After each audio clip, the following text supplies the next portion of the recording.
DCC bank ಅಧ್ಯಕ್ಷ ಆರ್ಯ Manjunatha Gowda arrest. Shivamogga ತೀರ್ಥಹಳ್ಳಿಯ ಹಲವೆಡೆ ಇಡಿ ದಾಳಿ. ನಕಲಿ ಚಿನ್ನಾಭರಣ ಅಡವಿಟ್ಟು 64 ಕೋಟಿ ರೂಪಾಯಿ ಸಾಲ ಪಡೆದ ಪ್ರಕರಣಕ್ಕೆ ಹೊಸ ಟ್ವಿಸ್ಟ್.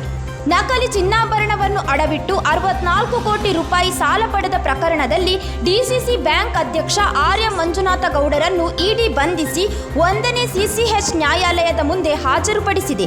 ಈ ಘಟನೆಯು ಭಾರೀ ಕುತೂಹಲವನ್ನು ಮೂಡಿಸಿದೆ. ನಕಲಿ ಬಂಗಾರ ಅಡಮಾನ ಪ್ರಕರಣ ಸಂಬಂಧ ಜಾರಿ ಇಡಿ ಅಧಿಕಾರಿಗಳು 2ನೇ ದಿನವೂ ಜಿಲ್ಲೆಯ ವಿವಿಧೆಡೆ ದಾಳಿ ಮುಂದುವರೆಸಿದ್ದಾರೆ. ಶಿವಮೊಗ್ಗ ತೀರ್ಥಹಳ್ಳಿಯ ಕೆಲವೆಡೆ ದಾಳಿಯಾಗಿದೆ ಎಂದು ತಿಳಿದು ಬಂದಿದೆ.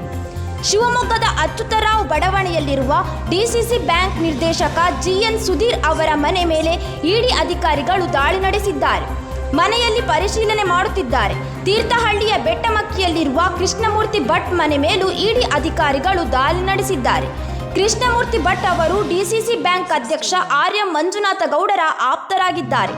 ಇನ್ನೊಂದೆಡೆ ಬೆಂಗಳೂರಿನ ಇಡಿ ಕಚೇರಿಯಲ್ಲಿ ಆರ್ಯ ಮಂಜುನಾಥ ಗೌಡ ಅವರ ವಿಚಾರಣೆಯು ಮುಂದುವರೆದಿದೆ.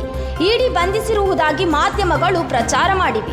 ಮಂಜುನಾಥ್ ಗೌಡರಿಗೆ ನ್ಯಾಯಾಂಗ ಬಂಧನವಾಗುವ ಸಾಧ್ಯತೆ ಇದೆ ಎಂದು ತಿಳಿದು ಬಂದಿದೆ. ನಮ್ಮೂರು ಎಕ್ಸ್‌ಪ್ರೆಸ್, ನಿಮ್ಮ ಸುದ್ದಿಯ ಜೊತೆಗಾರ.